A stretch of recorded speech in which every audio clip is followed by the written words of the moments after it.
Hey, North Dakota, Rob Port here. And I'm Chad Oban. You're invited to a special live recording of Plain Talk on Wednesday, February 19th at the Peacock Alley in beautiful downtown Bismarck. We'll be interviewing special guests, reacting to the latest headlines, and answering questions from the audience. Admission is free, so plan to arrive early to grab a great spot. The reporting kicks off at 6 p.m., and after the show, Rob and I will stick around if for some reason you want to meet us. That's Wednesday, February 19th at Peacock Alley in Bismarck, starting at 6 p.m. We'll see you there. The work done by the thousands of North Dakota oil and natural gas workers is working to improve energy independence and national security. Working to make America more competitive around the world. And working to provide a better today and tomorrow for everyone in North Dakota and across our country. North Dakota Oil and Natural Gas works for our future. North Dakota Petroleum Foundation, advancing the possibilities. You're listening to Plain Talk, the voice of North Dakota politics. I'm your host, Rob Port. If I sound distracted, it's because I've been busy covering this story all morning. I'm joined by my co-host, Chad Oban. He's right of center, I'm left of center, both sides of the political spectrum. I think it's cathartic. I think it's a necessary and proper debate. I'm glad we're having it. And honestly, we have to do better.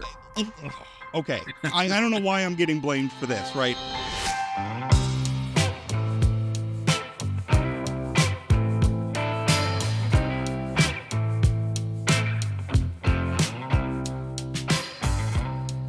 Welcome to Plain Talk, where we are once again talking about property taxes because it's our favorite subject. We love it so much. It's so exciting. It's great for ratings. Everybody loves property taxes, right? In actual reality, everybody's mad about property taxes. I'm pretty sure most people would like to stop talking about property taxes, but we've got to find a way to get a property tax regime that we can live with. And so far, obviously we have the Governor Kelly Armstrong's plan on the table. We just spoke with Representative Ben Koppelman, Republican from West Fargo. We talked about his plan. That's on the table. The other big one, and I mean, listen, there's dozens and dozens of property taxes that are varying levels of reform and change. But these are kind of the big three in my perception. Chad, I don't know if you feel that way. There's a Weiss property tax measure that's out there. There's a Mathern one that's sort of the Democrat plan, but I think that's one of the things we need to go into. Yeah, I mean, I think there's 5 probably big plans, and how do we work our way through that? So right. I'm looking forward to this conversation. Well, this is one of the 3. The legislation is House Bill 1168. The sponsor is State Representative Scott Louser. He's a Republican from Minot. And Scott, I'm just going to pitch it to you. What is this? What is your approach? What does this plan do? Well, I'll go back in history. At the end of last session, there was a controversy between the House and the Senate on publicly funding private education. I got up on the floor and opposed it twice. The governor vetoed it. The House failed to override that veto. And I said on the floor at the end of session, I'll have a plan that I'm going to come forward with. But the House at that time never really got an opportunity to debate property tax. And we had this education idea.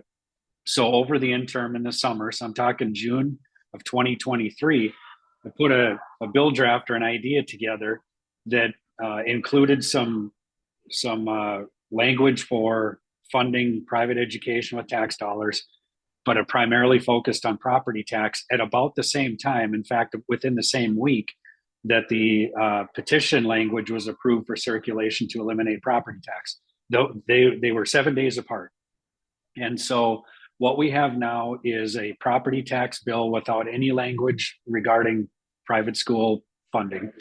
There's 2 elements to it. It has a 60 mil buyout for, as it currently is written, the 60 mil buyout for the K-12 mills that are mandated by the legislature under property tax for residential property, and a 3% cap on the portion of local political subdivisions budgets that are derived from property taxes. So those are the 2 elements. There's a lot of details on both sides, but a 60 mil buyout on residential property, which is going to be about $300 million estimated, and a 3% cap on the portion of the budgets outside of school districts, on the portion of budgets in the county, the city, the park board that are derived from property tax, 3% cap. And then from there. One point of clarification, you said 60 mil buyout on residential property, but I'm assuming, does that include like rentals or is that just like primary residence? Okay, so that's where my concern in the debate is on the discussion that we're having in the legislature on primary residence. I'm going to tell you this from a real estate broker's standpoint. Residential property is a type of property. And in North Dakota, residential property is a triplex, a duplex, a single family home, a condo, a townhouse, or a mobile home. So that's residential. Primary residence is how an individual that owns a piece of residential property chooses to use their property. Primary residence is a use, not a type of property. We have commercial, ag, residential, centrally assessed. So it already exists in law in North Dakota. The residential property is defined. Primary residence is a use. And I think that's probably where we'll take the discussion today, because much of what we're seeing in the legislature is revolving around primary residence. And that is a use of a property, not a type. So Scott, let me, I watched the hearings on the Armstrong plan and then also watched the hearing on your bill. I did think it was interesting. I mean, you were very clear that your goal is to get property tax reform and relief out to the citizens, that you're not necessarily just wedded to your plan. Whatever moves forward, you're going to be supportive of. So why not just let the Armstrong plan be the plan? My primary goal is to get something done so we don't need to see Measure 4 ever again. And I do worry about these 5 different, and let me also be clear, I support your 60 mil buy down over the primary residence, but I want something to get done and I don't want there to be fighting. So can you talk about sort of the strategy in your head about, if something needs to be done, there seems to be some political power behind the Armstrong plan. Why not just say, hey, that's the vehicle, let's let that one fly? Okay, good question. Thank you for that. I find myself in a difficult position pointing the issues out that I see in the other plan. I have committed to the governor and to others that I will support the ultimate vehicle that we have, but this is the time to vet these issues. I'll tell you one concern I've got with we are creating a new type of property called primary residence. Now think about this as a vehicle purchase. You can purchase a vehicle and then we give you a tax incentive to make that purchase of the vehicle. And now the state government steps in and says, forget the tax incentive for purchasing the vehicle. We're going to give you the tax incentive for using the vehicle for certain things, such as driving to work. So if you think of it that way, we are creating a type of property out of a use. And one of the things I have a big concern with is this would require, and I see no other way out of this, it would require the property owner every year to certify that their property that they're living in is their primary residence. As that tax credit, as being proposed in the other bill, grows, and I hope it does, I hope we in perpetuity in future legislatures continue to grow that credit, if this is the vehicle we choose, to the point that the credit offsets the tax obligation of every homeowner in North Dakota. It might take us 20 years to get there, but let's say that happens. At some point when that credit goes from $1,500 to $2,000 to $3,000, and you have to certify every year, somebody is going to call me and somebody's going to call every legislator in every district and say, I forgot to make my application. I don't get the credit now. In fact, I'm going to go out on a limb and say some legislators are going to forget to do it. And at what point will the state step in and say, well, okay, we're going to give a grace period? I have another concern with that bill, and that it places a 3% cap on the schools, the school districts. And so this is simple math.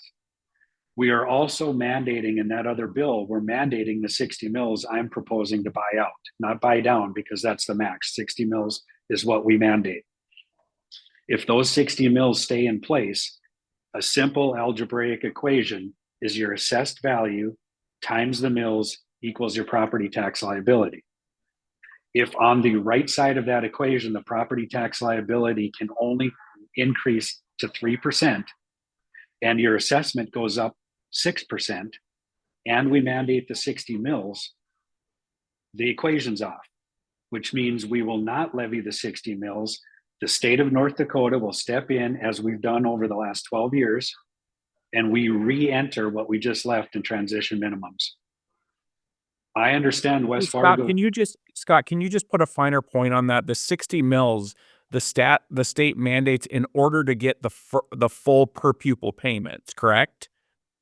I mean, the 60 yes, mills has something to do with the amount of money that districts get from the state. So if you remove that, yes, okay. Right. We take the formula, we deduct out the 60 mills that were collected locally out of the formula, and what's left is the per pupil payment that goes back to that district, in short. But if the state mandates the 60 mills, in the simple math equation, we say 3% cap on the total, 60 mills stays, and your assessment, and in my bill, by the way, when I said $300 million, that took a 6% depreciation of real estate on average across the state. I think that's fair.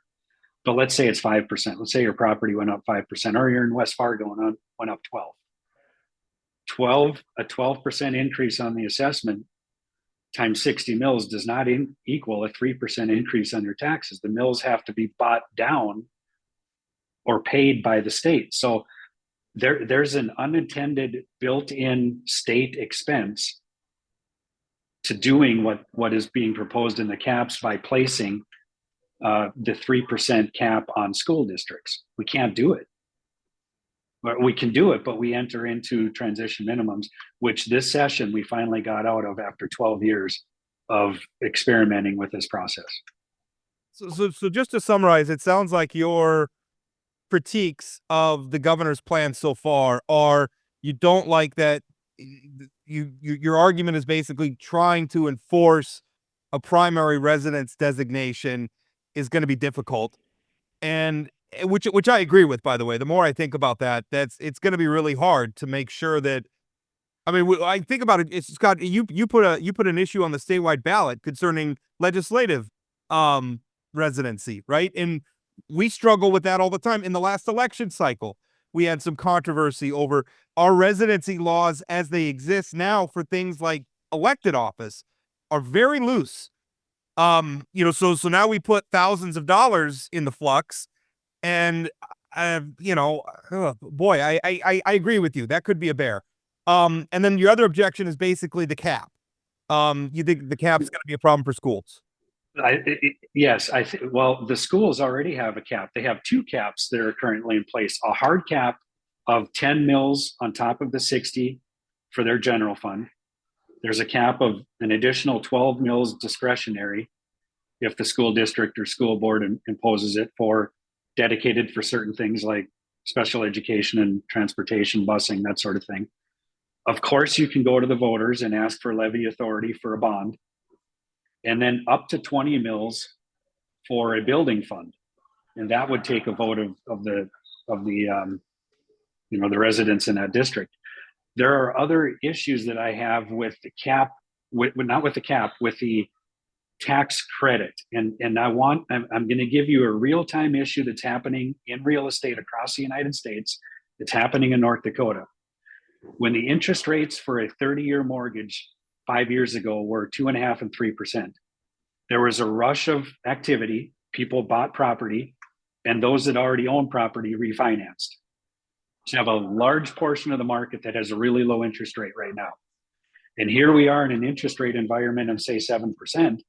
And we've got the entry level real estate market. Property owners are not putting their properties on the market to buy up and move into the next phase of their life for two reasons. When they move up, the house is more expensive and the interest rate has doubled on that new property. So people are holding on to keep their low interest rate. And that is confining the real estate market, the entry level market, for people to get out of rentals and into homes. If we do the tax credit and we don't take it to its logical conclusion 20 years from now or 26 years from now, and we stop at giving the credit for the median property of $250,000, full credit, what you'll have is people that own a property at a low interest rate, and now they're not paying a property tax. There's no incentive to cycle through the real estate market. This is not a realtor thing where I'm talking about, benefiting from sales.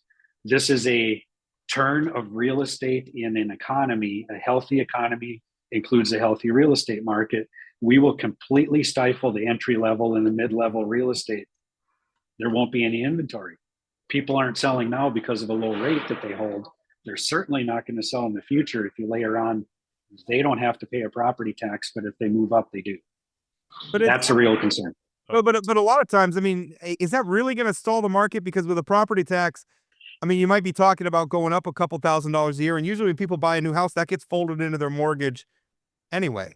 And I don't want to dismiss it, but I mean, I guess I'm struggling to see that as a real deterrent to the real estate market. It's not a deterrent if we keep doing this every 2 years. If that credit grows and we keep doing it and we say we can continuously afford this, it's not a deterrent. But at some point, I fear a legislature is going to say, we've capped out. We're not going to provide a $10,000 property tax credit because the people at the high end, quote, don't need it. And when that happens, if and when that happens, now you stifle the real estate market too. I think that's an unintended consequence. Very few of us are discussing. I would prefer to see a buyout across the board. When we started this, the premise was I'm open to ideas. My bill started with a $787 million fiscal note because the 60 mil was a buyout of all 60 mils of all property types in North Dakota.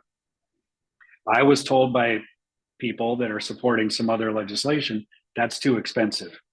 And you can, I mean, you're coming into the session with an $800 million bill. That's expensive. So I pulled it back to residential property. I'd be open to doing 30 mils on all property because right now under the plans that we have, ag is not getting tax relief. Commercial is not getting tax relief. So if the concern is the price tag, maybe we can get an amendment on my bill in committee to bring the 60 down to 30 and apply it to everybody. And then I would be committed, if I got reelected and came back, to do the last 30 next session.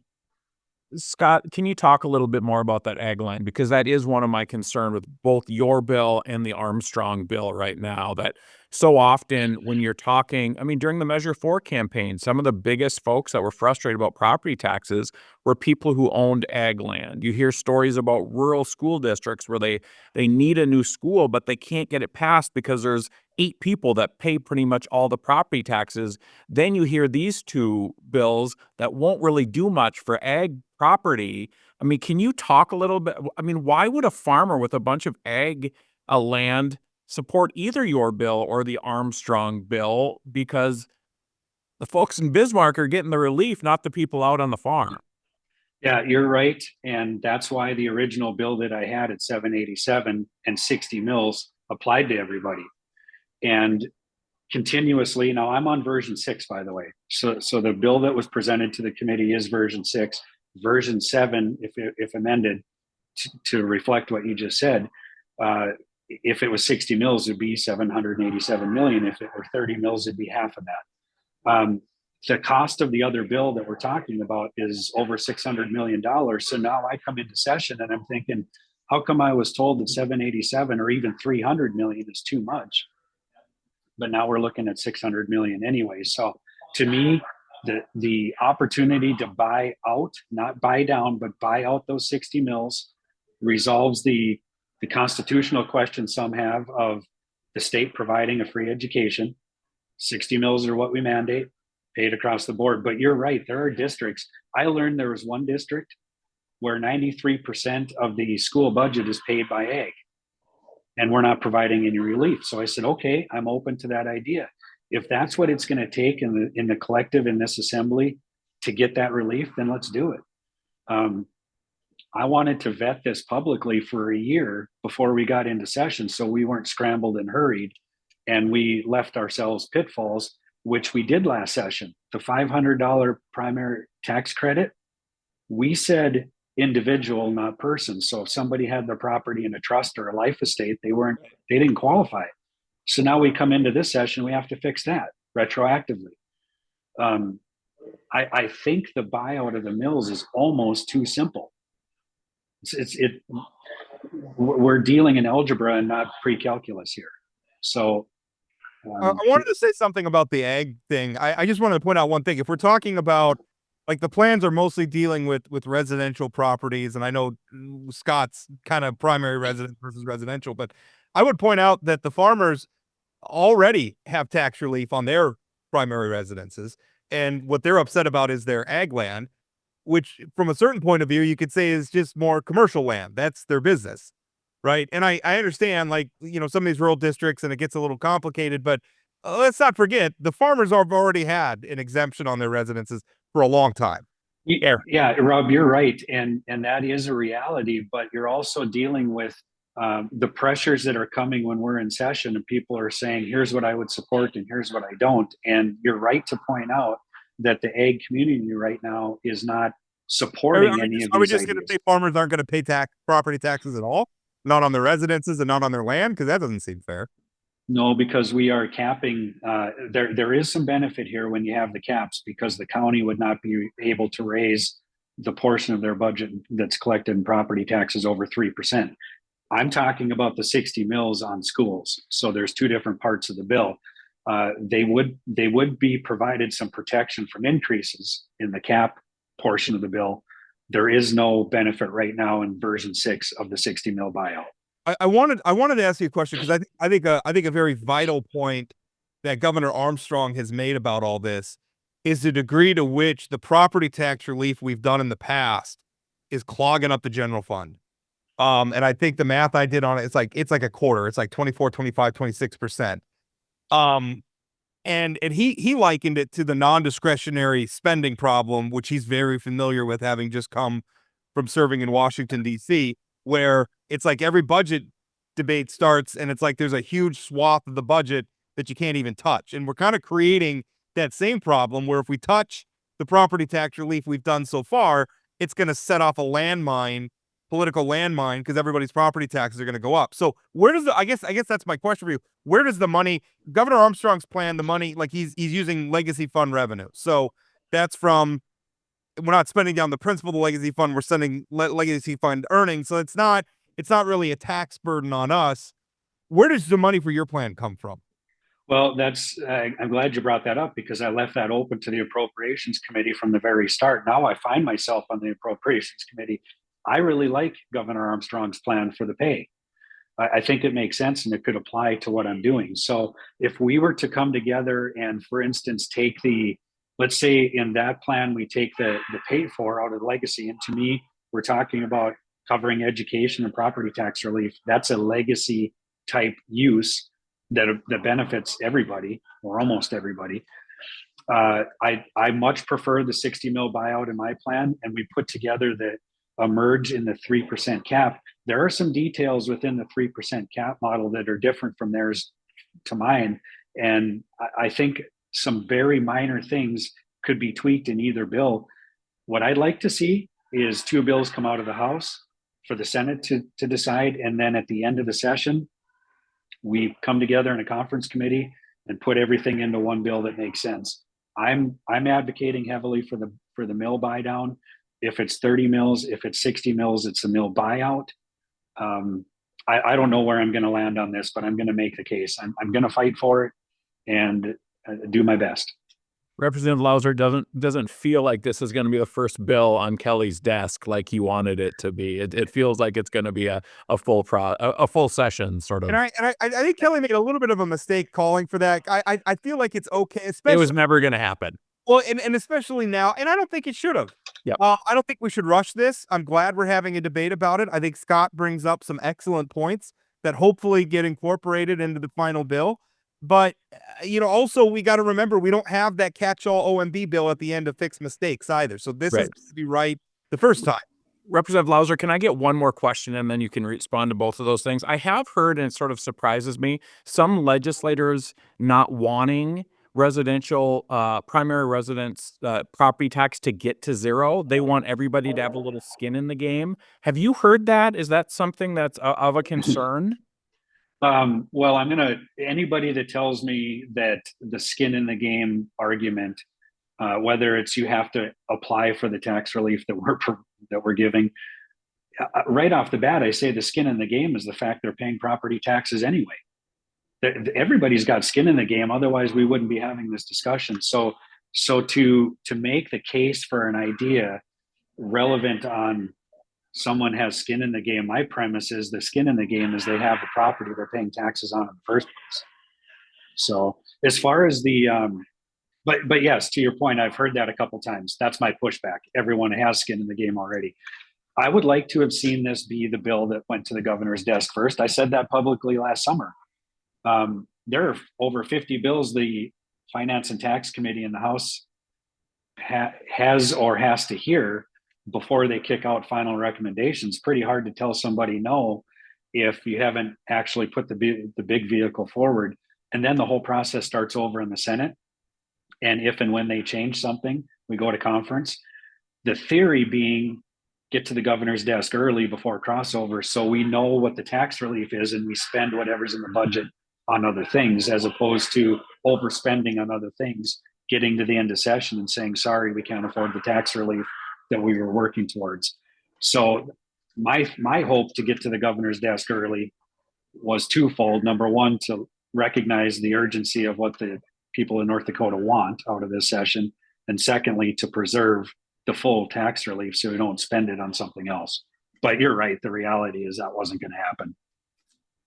One thing, I guess the skin in the game argument, because that does, like, just as a general philosophical thing, I do think people need to feel their government, right? They need to understand there's a cost benefit relationship between themselves. And so I don't like, the skin in the game thing goes away. As long as we get a good cap in place, I'm less worried about the skin in the game. But that's probably, I mean, and to me, that's the thing I'm really worried about. We saw some big pushback. Our hometown, Minot, Scott, kind of came out swinging against caps. We saw out of Fargo, people in Grand Forks seem fine with it. So, and there's all sorts of points of view. But I mean, I'm very worried that if we do all this, we do a big, whether we're buying down mills or we're doing Armstrong's plan, if it's not coupled with a cap, we haven't fixed squat. That's what I'm worried about.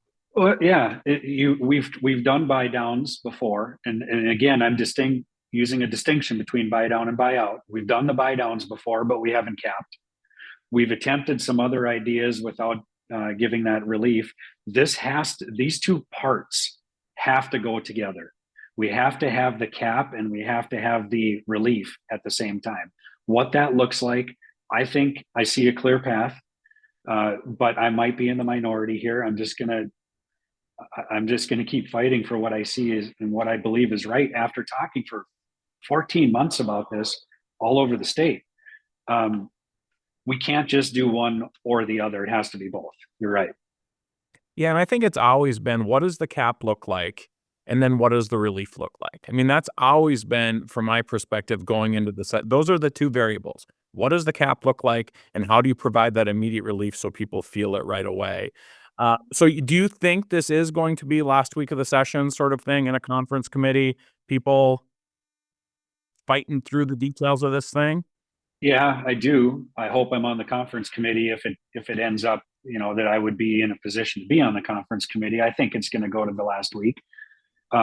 We are 2 days behind, by the way. We're on, I think, day 17. We're already 2 days behind. Yesterday, we didn't get through the day before's 11th order on the floor. So what that means is we're having long floor debates.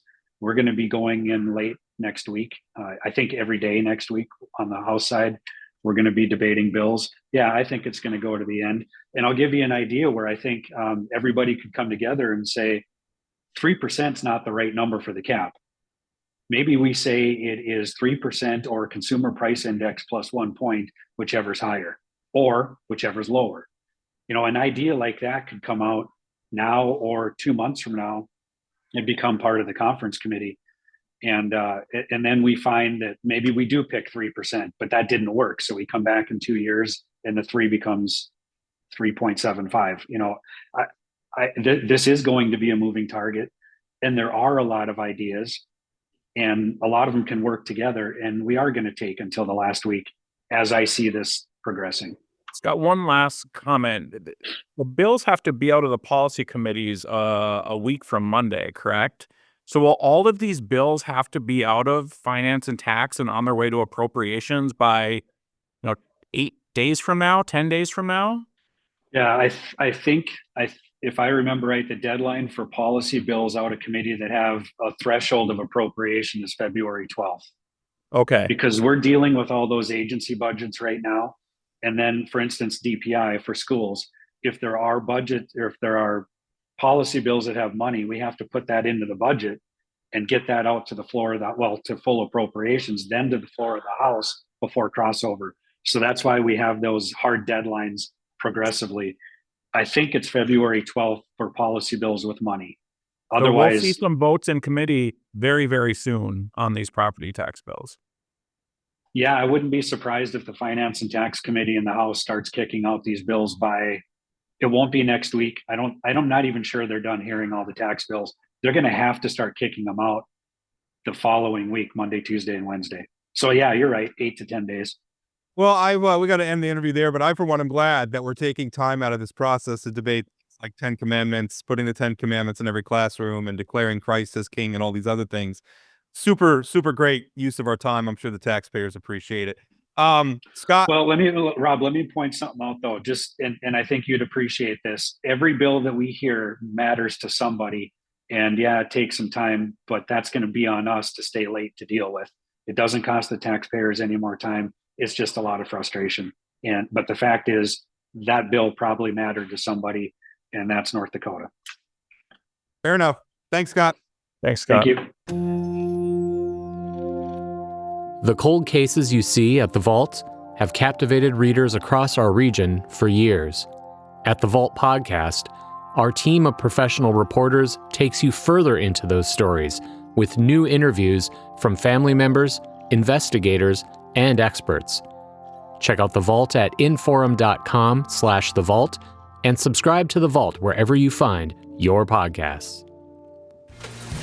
You'd expect to see the North Dakota oil and natural gas industry working at wells and processing facilities. What you might not know is our oil and gas industry also works to build roads, provide school funding, and even protect us from flooding by creating nearly 50,000 jobs statewide and generating billions of tax dollars annually to support our infrastructure, our great outdoors, and our schools. North Dakota Petroleum Foundation, advancing the possibilities. Welcome to the second part of Plain Talk, where we're going to talk about more property taxes, because that's super exciting for you. Although this stuff matters so stinking much. How we go about doing this. We just had Representative Scott Louser talking about his take on the approach. I think he makes some very good points that need to be considered and perhaps incorporated in the final bill. But this debate matters so much. This is so consequential, Chad, how this plays out. No, it's super important. I think that, again, a message was sent through Measure 4. I'm very happy that it's very clear the governor and the legislature is going to do something substantial. I think we're now at the point where, what does that substantial look like? We've always known there's going to be some sort of relief. There's going to be some sort of reform. And what does that look like? I think that reform is going to be caps. So then the next question is, what do those caps look like? And this is what the process is supposed to be. Nobody's going to get everything they want, but hopefully at the end of the day, the property taxpayers are taken care of. Our next guest is kind of standing, at least in one of the chambers, is kind of standing astride this process. It's Senator Mark Weber. He's a Republican from Casselton. He is the chairman of the Finance and Taxation Committee, which kind of means that you're like a plumber, Senator Weber, who's got to move this crap along the pipes. I tell you, it's like herding cattle and trying to bring everybody together. Yes, and so we've got a big job ahead of it, but we're starting to engage now in this big debate. I think we wanted to talk to you a little bit about process, because there are a lot of property tax proposals. I know you're in the Senate, but eventually the ones that make it through the House are going to end up on your side as well. What's it like? I mean, what in your mind, what is the process like winnowing these things down to get it to something that can be debated? Because, trying to wrap your mind around the dozens and dozens of proposals, that's tough. But every bill that gets put in has to go through the process and get a hearing and get a vote and all that stuff. So Just describe us. What has that been like for you? Yeah, I'll tell you, thank you for that question. You know, there are endless proposals, and everybody has an idea how we do it. We all have our own biases as to where we want to go. All of these proposals, we need to score them, you know, from a budget standpoint, and of course, we're trying to do that as we speak. You know, I think when we started on this whole discussion several months ago, you know, the basic question is, who are we trying to help? Are we trying to focus in on anybody in particular? Do we provide relief across the board? I think at the beginning of this debate, we all agree that homeowners in particular are asking for the relief. And so there are proposals that are addressing that. There are some other proposals that maybe want to take a little broader view and address various property classes, but we're only at the beginning of this. And again, I would say now that the House is dealing with the main bill that was, you know, advocated by the governor, and we're looking at some proposals in the Senate. But I think once we hit crossover, I think the goal is for each chamber to put out a proposal so that after crossover, they can each be debated in earnest. Senator Weber, I mean, obviously you're an ag guy. You come from an ag background. You know, one of the things in the primary proposals on the House side is not a lot of focus on ag land. And often, I mean, we just talked with Representative Louser. He brought up a school district who 87% of their property taxes are paid for by ag land. How are you going to make sure that farmers and ranchers in the state feel like they're getting something out of this property tax reform? Because it seems like right now you can make the case that the caps help and those kind of things, but not instant relief for owning that ag land. What are you hearing from farmers and ranchers? What are you thinking on that subject? Well, again, when the debate started a month ago or 2 months ago, you know, the focus of the debate was primarily on homeowners. And of course, agriculture now is starting to weigh in. You know, agriculture is a $32 billion industry. It's a big deal here across the state of North Dakota. So the ag industry is starting to weigh in. One of the problems we face, you know, there's talk about mill buy downs. You know, one of the problems is, you know, when we're talking about mills, the value of a mill varies depending on what political the sub that you might live in. And the other thing too, if we do something across the board with straight mills, there are going to be winners and there's going to be some bigger winners. You know, I think our sympathies are we want to start with try to help those homeowners that are living on modest incomes. You know, probably, you know, more of the aging population, if you will. I think again at the beginning, that's who we're trying to focus on. But certainly now the ag folks are, and I'm an ag guy. Everybody knows that I'm an ag guy, and certainly that discussion is starting to heat up. So how do we, in terms of, I guess, let me ask, I mean, do you have a preference out of all this? And again, you're kind of in a position as a chairman of a policy committee that's central to this debate. You know, you also have a responsibility to facilitate the process. But I mean, as a senator from Casselton representing a lot of rural area, I mean, do you have a preference between these plans? Do you like the governor's plan? One of the things with the governor's plan, I don't support, you know, taking residential down to zero. The governor, his proposal is very well intended, and it puts it on a glide path, you know, to take residential potentially down to zero for the majority of the homes when we get out 10 years into the future. I don't think that I go there. There's some problems with that. I think at the end of the day, everybody should pay a little property tax, just like I've always said, everybody should pay a little income tax. Everybody should pay a little sales tax. So one of the problems I have, if we put it on a glide path where residential is going to get down to zero, where I live, And when we've had some bond issue votes, if you will, it's no secret that the farm property is paying the bulk of the bill, particularly in school bond issues. And I think if you get residential eventually down to zero in the future, when we have these bond issue votes, you're going to have our city friends more than likely to vote yes in some of these rural areas, and then the farmland more than likely to vote no. And that problem has been around for years, and I think that problem would only get worse if we eventually get residential down to zero. So again, don't get me wrong. We want to focus, we're trying to help residential, but it's got to be kind of a balance. Is what's informing that position kind of, because I mean, what we have is there's more people who live in cities and own residential property in cities than own farmland. So is what's informing your argument where everybody's got to have some skin in the game? Is it kind of, you're afraid that the people who own farm property are just going to be outnumbered, and so they're gonna, the people who aren't paying the tax are gonna basically vote to raise the tax that's paid for by people who are? Well, when I look at some of the particular very, very rural districts where you don't really have a large city or you have smaller towns, it is very clear that ag property is paying a significant share of the bill, of 50%, some cases maybe even 60% of the total education costs in that particular school district. So it is a challenge for some of our extreme rural areas there. And so we need to take that into account as well. Senator Weber, I mean, obviously, these are all these proposals cost a lot of money. I mean, I think they're varying degrees, and I shouldn't say cost a lot of money. It's reform. It's money that the state will be sending back to the political subs. Have you gotten any direction from leadership as you're looking at these bills? And again, we understand that the primary bills are on the House side.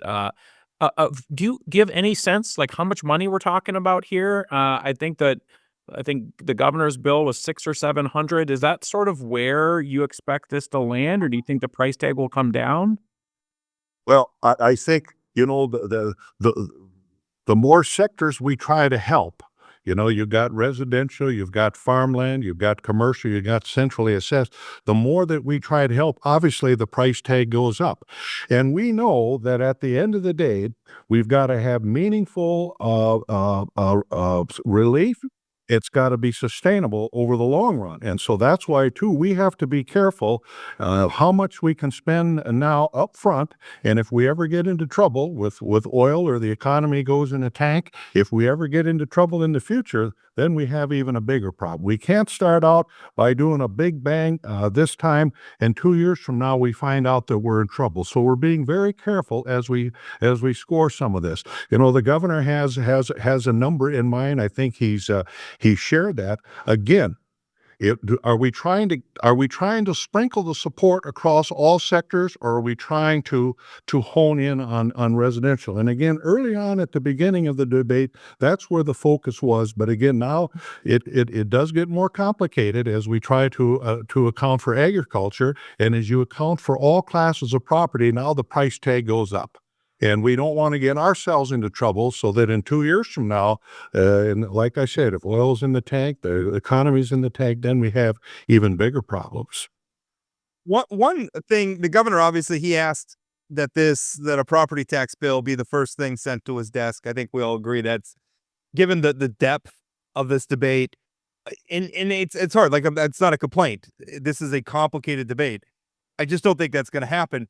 But Representative Louser, who we just spoke to, made a really good point where this debate really impacts a lot of the other debates, in that, we're talking about a lot of appropriation, a lot of revenue being thrown around. How do decisions get made on other proposals? For instance, paying for school lunches, or maybe doing some of the other the ESA bill, or what have you, with schools and paying for some of that. This impacts those debates, right? So how do you, from a process standpoint, how do you balance those so that how much you have to spend on those other bills? You don't get yourself in trouble where you've committed yourself to big property tax relief, and now you don't have enough money to do some of these other things. Absolutely. And that is one of the big debates right now to help the Appropriations Committee. If we could all agree on what that dollar should be, amount for for any tax relief proposal, to then let the Appropriations Committee set those dollars aside. So knowing, okay, is the price going to be 500 million, 600 million, 700 million, whatever the figure is, and then they can then budget accordingly to take care of some of these other big asks that will be coming to the legislature. There will only be so much to go around, and we are hopeful that we could get that total dollar amount figured right now and set it in stone and agree to that, and then we can budget more accordingly for some of these other programs that'll be coming forward. Senator Weber, this is your first session as chairman of the Senate Finance and Tax Committee. Are you feeling a little learning by fire hose here? I mean, you want to talk about the committee that's going to have the most juice and involved in the biggest issue. It's going to be yours. Well, I'll tell you, when I was, we had a little discussion who was going to be chairman, and so we flipped the coin, and I guess I lost the coin toss. So there we go.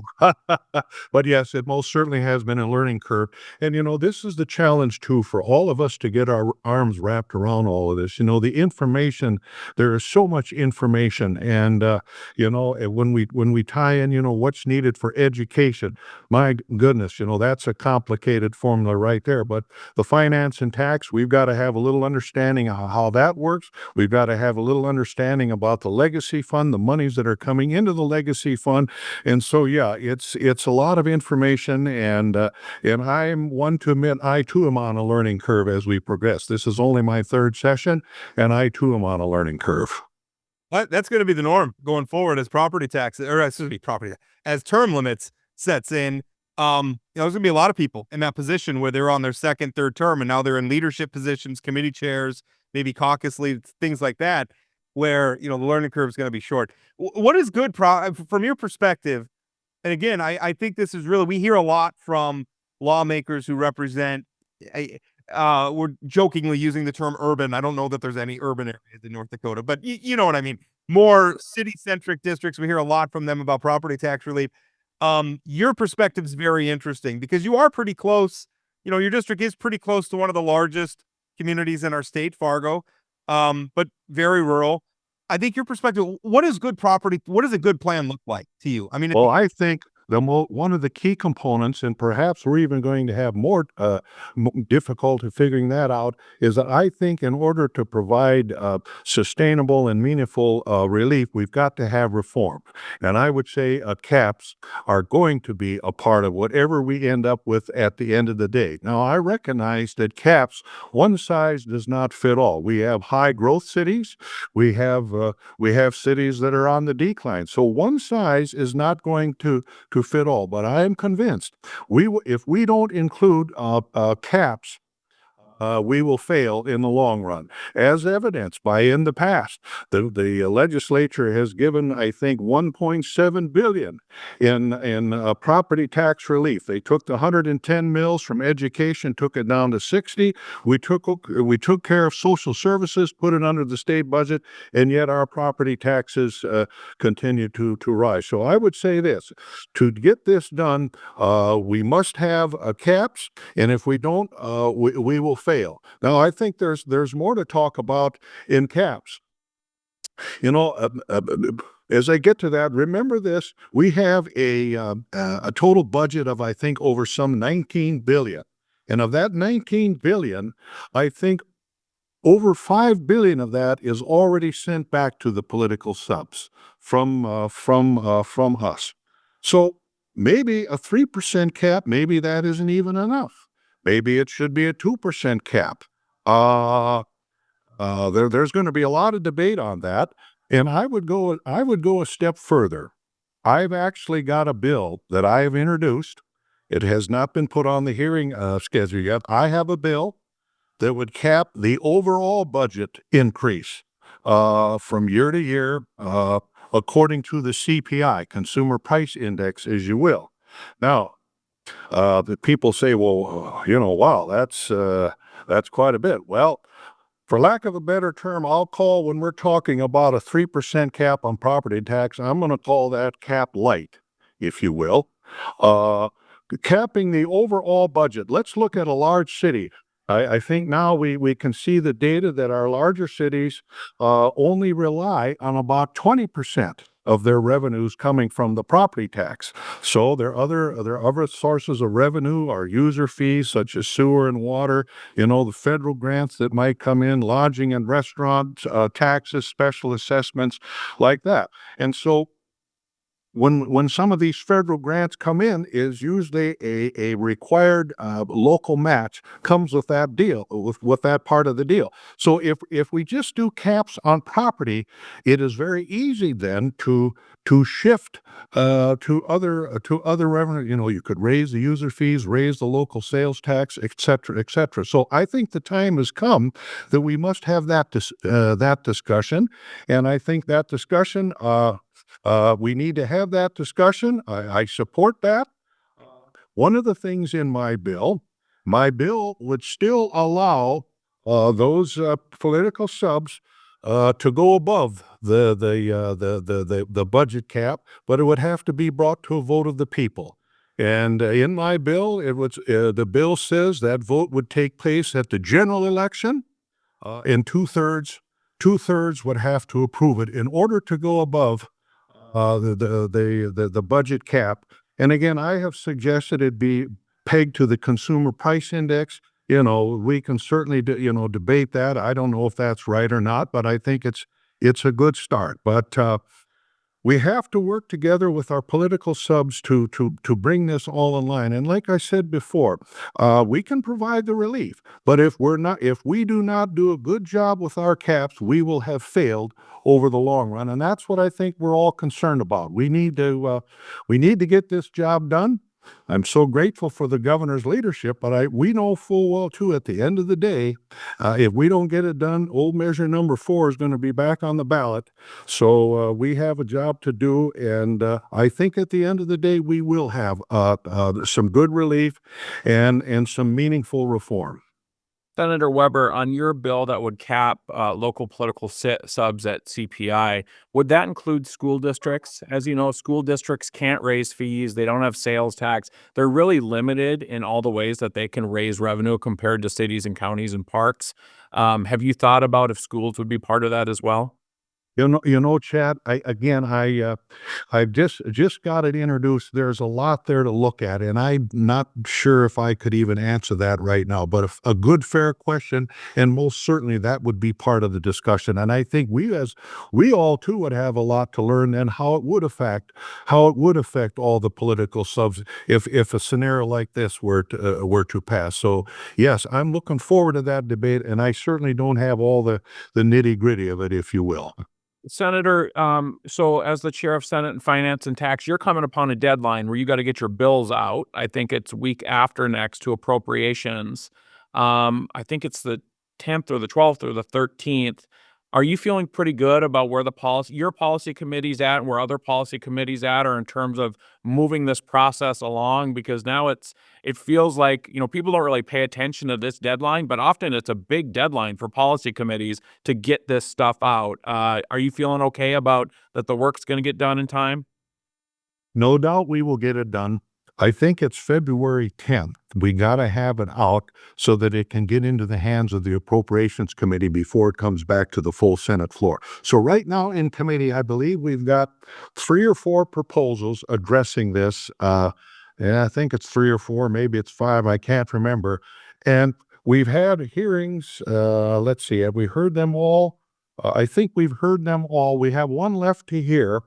And I think then we will look at all of that, and then before crossover, we will have that whittled down to one good proposal. I'm not sure how that's going to look yet, but we'll get that done. And then, of course, the House will send their proposal over to us, and then the fun will begin, I guess, after crossover. I always feel like the Senate has an easier time in the first half because you guys just have fewer bills because you have half the members.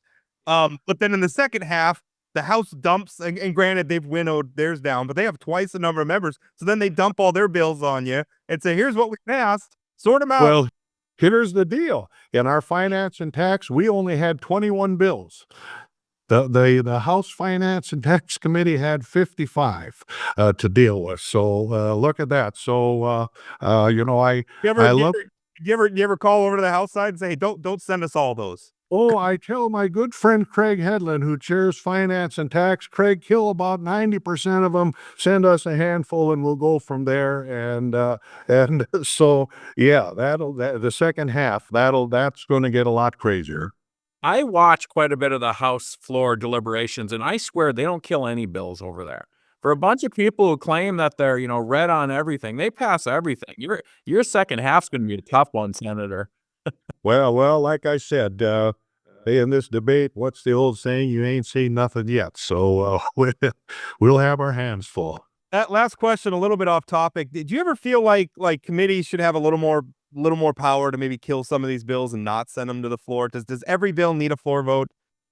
Well, I think sometimes that does, in fact, delay the process. One of the concerns I have, I think we are introducing entirely too many bills in the legislature. I think I've got 4 bills that I've introduced. Last session, I think I had 3. I have all I can do to properly manage those bills through the legislative process. Now, there's some 900 to close to 1,000 bills that we are, if we could discipline ourselves, or if legislative management, we could put the hammer down and say, hey, we each introduced 3 or 4, that ought to be enough. I think if we had less bills, we would all have a better understanding of the bills. We would all understand them better. And I think we've just gone too far with so many bills. Often what happens, we might have 10 bills on the same subject, hoping one of them passes. I think that's ridiculous. And I think we need to shore that up and discipline ourselves more as a legislative body to have less bills. We could have more meaningful debate. We could have a better understanding of some of those bills that we're currently addressing. I see that as a problem. Hey, Matt, I mean, the other thing that comes into play, and I saw it yesterday observing some of the committee work, like some of these House members who sponsor 25, 30 bills, trying to schedule them to be at all the different hearings on bills they're prime sponsors of is a disaster. I mean, they're holding up the hearings different places. I mean, there's people over there who introduce 25 bills by themselves. It causes problems. I can speak from my own experience. Like I said, I think I've got 4 bills this time. I think I had 3 last time. Anybody can introduce a bill, but to guide that bill through, to get the votes that you are needed, to get it through committee, to get it through, that's a much bigger job. And I feel the bills, that's why for myself, 3 or 4 is all that I can handle, because it's more than just throwing the bill in the pipeline. The real work then has to get the votes to pass your bill if you're to do the right thing. So I'm speaking from my own experience. Also, if somebody else has a bill that primarily does what your bill does, maybe just work with them and see if that, through the debate and the process on that bill, see if it can be amended to incorporate the things you want. And one of the things, Rob, the challenge with that is legislative council is the group that's in charge of drafting the bills, and the policy is they cannot reveal to any other legislator a bill that they might be drafting. So me and my next door seatmate, we might be introducing a bill on the same subject, but by legislative council, by the rules, are bound that they cannot tell. They can't say, well, Senator Weber, did you know Senator Rummel is doing this? They cannot do that. And if we could somehow address that, because oftentimes we may not know what our seatmates are introducing, and and I think if we could do something there, that would help alleviate that problem. I feel like we could have like a clearinghouse somewhere where people could look in and see, okay, what's been proposed on property taxes? Do I like what I see, or do I feel like I need to put in something original? Anyway, that's a whole other podcast. We're not going to discuss that on this podcast because we're out of time. Senator Weber, thank you for your time coming on today. Thanks, Senator. Great discussion, and thank you for having me. Hey, friends, we've got a new way for you to participate in the show. You can now call us or text us with your questions, comments, or anything you want us to discuss on Plain Talk. Just give us a call or shoot us a text message at 701-587-3141. That's 701-587-3141. It's super easy. Leave your message, tell us your name and where you're from, and we might feature it on an upcoming episode. Thanks for listening to Plain Talk. Now let's get back to today's episode. Well, just finished up with a very again, this is such a worthwhile debate, and I don't know that we need 50 property tax bills, but I am glad that we're getting some different approaches on this because there are different perspectives. If you own a bunch of ag land, you're going to have one perspective. If you own just a single family house in a community like Minot or Fargo or Bismarck or something, you're going to have a different perspective. So I am glad. I love that discussion at the end. We got to do some stuff about the bills. I mean, even I mean, I think the bill count as of last night was like 1,000. We're closing in 2009 was like 1,060 something. That was the most in the last 20 years. And we're closing in on breaking that record. And again, if they were all substantive bills that really address needs, then fine. But I mean, there's a bill last night to declare Jesus Christ as king. To be clear, it's a resolution. I don't think it's going to be in code, declaring him king. But yeah, I find it objectionable even as a resolution, frankly. Amen, Brother Rob. Amen. But I just, why do we need to spend time on this? Yeah.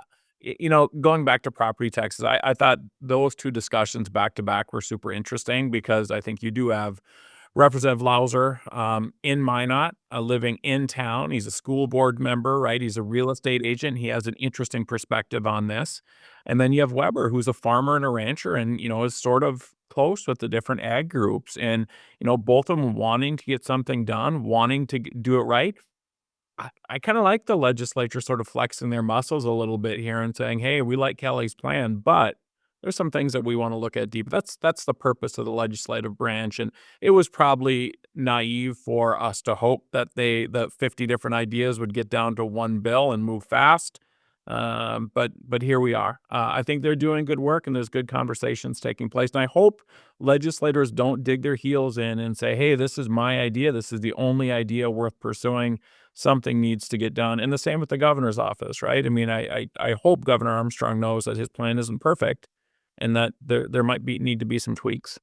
Well, we can't come to the end of the session and have done nothing because a bunch of big egos or do something that we're gonna rubber stamp as property tax relief like we have in past sessions that doesn't accomplish anything other than clogging up state budgets more. I mean, which I mean, there's got to be two. We've got to deliver relief to property owners, and I think residential property owners got to be at the top of that list. We got to deliver relief to them, and we got to cap local spending. Those are the two things. How we right, get and there's very few variables, right? I mean, what do the caps look like? And is the relief through buying down mills, or is it through the primary residence tax credit or some form of that? I think those are the options that are out there. I mean, there's a lot of more complicated formula change sort of stuff. I don't think those things are going to get legs. I think it's going to end up being something simple. Either mills get bought down or bought out, or there's a primary tax credit that's given to every primary resident at some level. What do you prefer? I mean, obviously, you're coming from a education perspective, where schools end up in this. Where are you at, credit versus mills? I prefer the mill buy down, and I worry about ag land, and I appreciate your point that the residents they don't pay. But during Measure 4 and what I hear from small school districts, it's a handful of farmers who pay the majority of these property tax increases in school districts. I don't want to set up a fight. I don't want to set up a situation where it's still urban versus rural and there's still this large group. I want to make sure everybody gets something. And I mean, Weber was clearly trying to say, homeowners are the people we need to take care of. But I think in order to move us forward, I want to make sure everybody gets something. So I'd prefer the mills, but I'll take either one. I think you're right to point out that risk because the ag constituency can be an easy one to steamroll because they don't have the numbers. They don't have the numbers. Probably the most powerful voice is in the legislature but even there, I mean, there's just more people who live in cities in North Dakota and don't. And when you talk about bonds and building buildings, if Scott Louser said 87% of one school district's property tax is funded by ag land. So you're trying to build a school and you're putting a bond on, you're never going to pass that thing. Or you're going to pass it and two guys are going to pay for all of it. Right. Well, that's the problem. And that is something the skin in the game argument, that's it in a nutshell. You don't want majorities who are decoupled from the expense of their choices at the ballot being able to shout out the minority who has to pay for it. Like that's a situation that is fun. It's fundamentally unjust, and we have to avoid that. Even if it's possible to do politically, because again, they don't have the numbers. We can't let that happen. So I think you're right. That's something that wasn't on my radar at the beginning of this legislative session that I've come to appreciate. The other thing that I'm a little concerned about, because there are these options, and we talk primarily about 3, but I think there's 5 big ones and then a bunch of little ones, right? I worry legislative processes do lead to, I'll take a little from over here, a little from over here, a little from over here, and you end up with not a very good bill. You don't end up with a good policy because you're just trying to, it's part of the compromise process, but do you end up trying to get votes and add in some bad policy to get this good policy? I just want to make sure that it's a pretty clean bill that the people understand. And at the end of the day, when I get my property tax bill, that number at the end, which is the only one people care about, they don't care how you get it, is smaller now than it was in the past, and substantially smaller. Yeah, I agree. About the bill count thing. I mean, I think Senator Weber, I mean, his quote was, no, I can't read my own handwriting.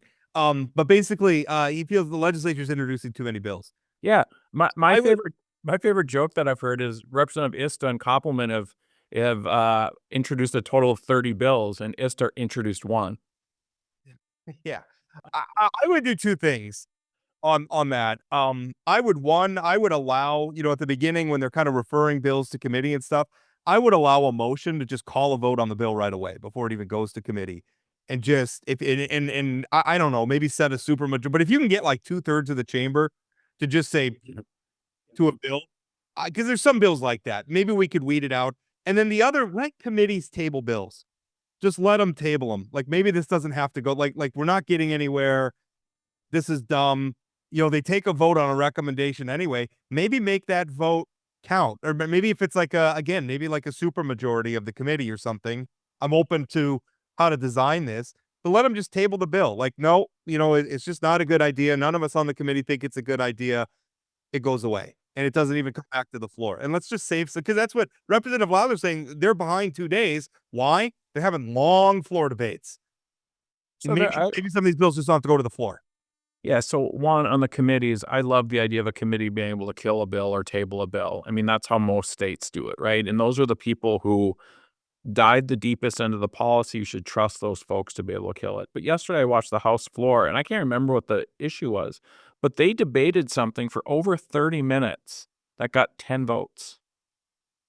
30 minutes on something that got 10 votes. In that bill, I think if you can make a motion at the beginning, I mean, just right off the bat, and just say, I move that this bill, we call a vote right now.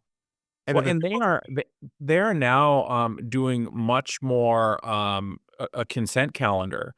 Like if a bill and I've never seen that before this session. If a bill comes through committee and it's 14-0 do pass, if it's something not controversial, they'll just do consent calendar. And I don't know how many people are doing that, but it's being done a little bit this session that I have on the House side that I haven't seen in the past. Feel a little weary because if they're doing that, they're not diving into the bills then. No, the committee does the work, right? The committee does all the work. And then when it goes to the floor with a 14-0 do pass or do not pass, it's on the consent calendar. So they don't have that floor debate like you were talking about because it's. I guess that's helpful. But I was following a bill that was, it changed the teacher licensure requirement from 30 years down to 20 years. It's something we supported that got a 14-0 do pass out of committee. And the chairman said, I don't want to put this on the consent calendar because this is a pretty substantial change and we should talk about it. So they're not abusing the consent calendar, but if there are things that are just like cleanup language or whatever. Yeah, I guess that makes sense. I like that they have that in the toolbox. But I mean, again, some of these things, they're so nonsensical. And at some point, the lawmakers have, because let's look at this from the public's perspective, right? What's getting a lot of headlines? Well, some of these crazy bills that get introduced, it happens every session. And the thing is, a lot of them end up just getting killed anyway. I feel like you could take some of the wind out of the sails, and I'll defend the media. You have to write about those bills. I mean, they're real proposals. They could pass. Some of them do pass. But I feel like we could just suck some of the oxygen, take some of the wind out of their sails if the committee can just spike it. Yeah, I also think looking at the resolutions, and is there something we can do different on resolutions? I mean, again, you referenced the Nico Rios Christ is King resolution. By the way, I'm working on getting him on the podcast. He We'll doesn't even know who you are. I mean, I don't know what you're talking about. Well, he Yeah.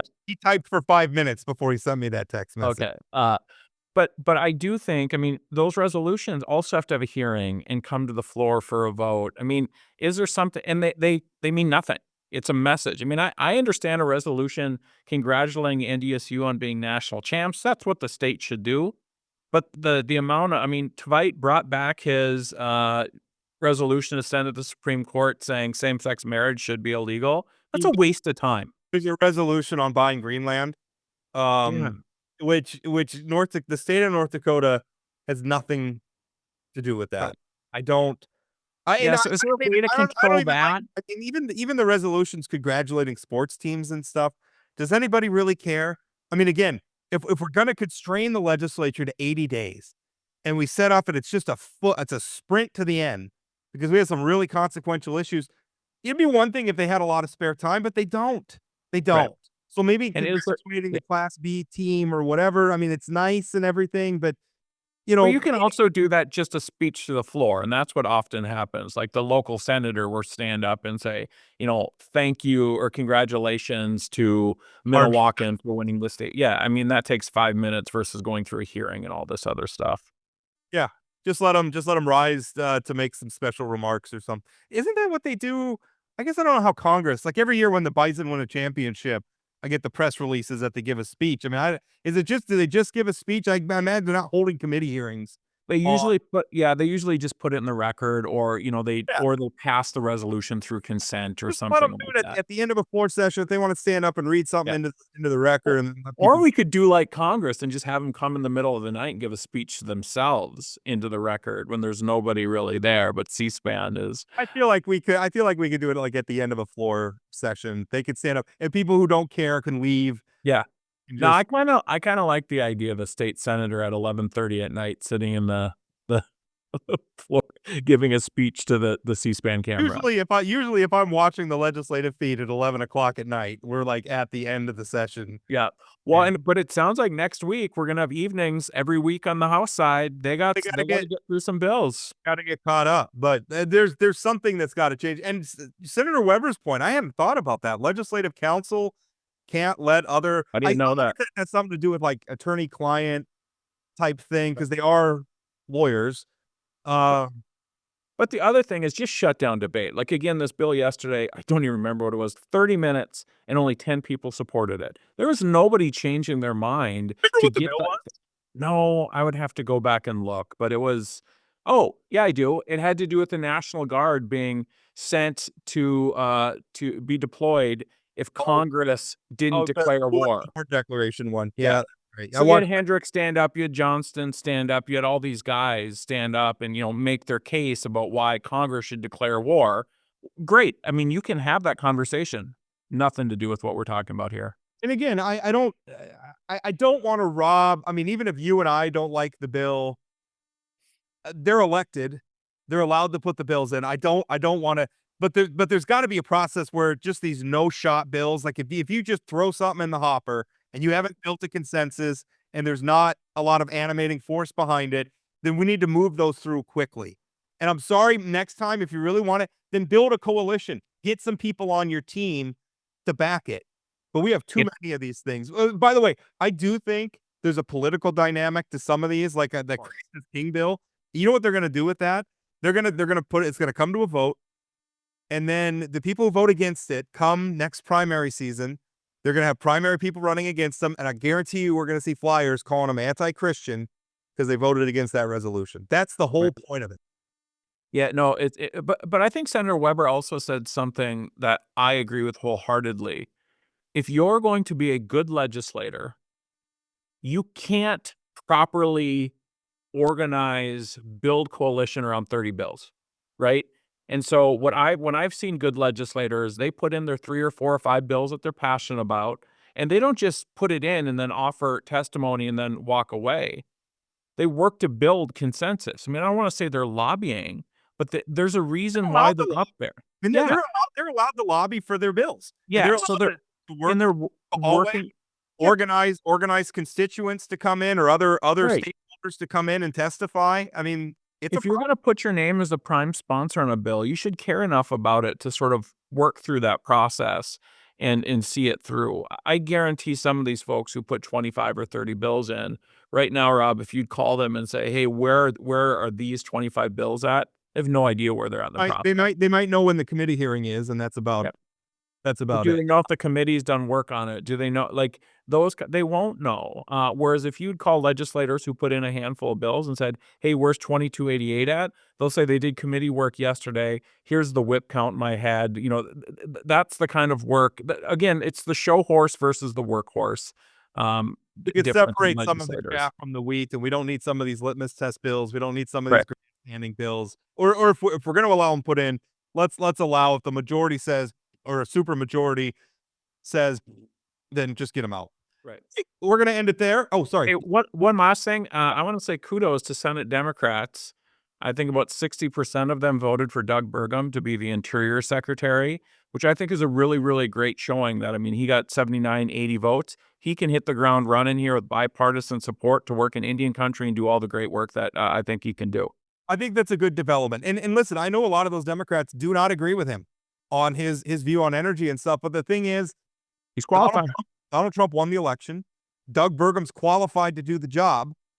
That's where it ends.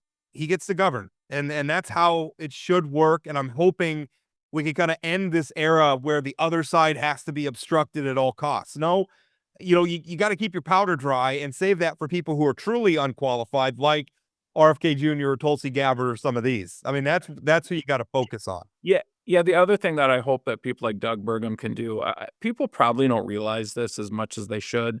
President Trump signed an executive order that stopped grants for like 24 hours. That was all over the press. This caused absolute chaos in every school district in this country, everywhere. Campus, I mean, I had college students like panicked. Like I think the NDSU like due date for tuition, Right. I think that's right. I mean, was right around. So there were people who have grants or federally bad. They were like, is my payment going to go through? Am I going to have to leave campus? Like, how was this going to work? This was a big deal, and this wasn't just like a partisan difference or whatever. His administration hadn't thought about how this would affect things. And I understand the goal to cause chaos. This was unnecessary chaos to a lot of people who are just trying to live their lives. So They hurt people. yeah, and I don't even know if they knew they were going to hurt people. That's what's concerning about it. I think it was just super incompetent. But we can't have that stuff because, I'm thinking about schools and the calls that I had on Tuesday morning or whatever, maybe it's Monday morning. I mean, we complain that districts don't spend time teaching kids. This kind of stuff is why districts can't spend time teaching kids because they're trying to figure out, are we going to get our school nutrition money from the feds? Are we going to get our title money from the feds? How are we going to make payroll 3 weeks from now? We need to be better than what we saw this week from the administration. Some of that means allowing these administrations to get fully staffed up. Again, you may not like some of these people, but he won the election. This is the will of the people. He should be allowed to staff his administration up. And then if you disagree with him on policy, then let's have that debate. Let's have that fight. But let's not have a bunch of empty offices sitting around. And I feel like this administration is moving exceptionally quick in terms of their appointments and getting people through. I think that the Rubio getting unanimous, Burgum, I mean, we're going to have the fights over Hegseth and some of those other folks. But if people are qualified, like Burgum, got 80% of the votes. That's the way it's supposed to work. Hegseth is in, Nome is in. Can we just comment, by the way, Nome cosplaying as a door-kicking member of Homeland Security, for crying out loud. You're a cabinet secretary. Do your job. No reason to be. She was on Fox News. I saw a clip and she's dressed up in a law enforcement uniform. Lady, you are not law enforcement. Yeah, it should be offensive to law enforcement, but I don't know that it necessarily will. Yeah, I mean, I think that the Tulsi Gabbard nomination, that might get thrown out. Robert F. Kennedy Jr., his hearing was an absolute disaster. I suspect McMahon will get through relatively quickly to education. Again, I don't think she's qualified, but she's not qualified. So I think that most of them will move. I think Kennedy, Kash Patel, and Tulsi will be the three that might be sort of in limbo. Well, we're going to put a pin in it there. Thank you so much for listening. Like I said, next week, we're going to try to have he has agreed to come on. I think it's just a question of his schedule, committee hearings and stuff like that. But hopefully he'll come on and discuss some of what his thinking is behind that resolution, because I'd really like to hear it. But that's coming up next week. Thank you so much for listening. We'll talk again. That's it for today on Plain Talk, the voice of North Dakota politics. Plain Talk is a production of Forum Communications Company. Got a question, comment, or suggestion? Leave us a voicemail or send us a text message at 701-587-3141. That's 701-587-3141. If you haven't subscribed to Plain Talk yet, you can find us on YouTube or your favorite podcast platform like Spotify or Apple Podcasts. For those of you who are already hooked, give us a rating or review. And don't forget to share or tell a friend. Special thanks to my co-host Chad Oban, and from myself and everyone at Plain Talk, thanks for listening.